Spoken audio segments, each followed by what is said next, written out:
మంగాలేమి నచ్చింది మేము ఇంటికి వెళ్ళాక మీ తమ్ముడు వెంకటరాముడు పెళ్లి కుదిరిన కష్టం అనుకు లేదండి ఏం చెప్పుకోమామయ్య అన్నాడంట.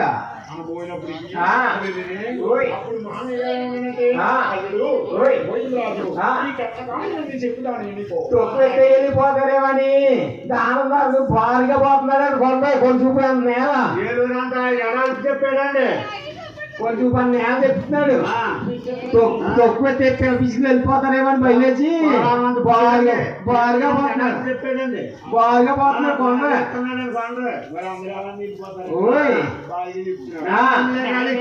ఇవ్వకపోయినా పోతా అని ఎక్కువగా చెప్తున్నాడండి.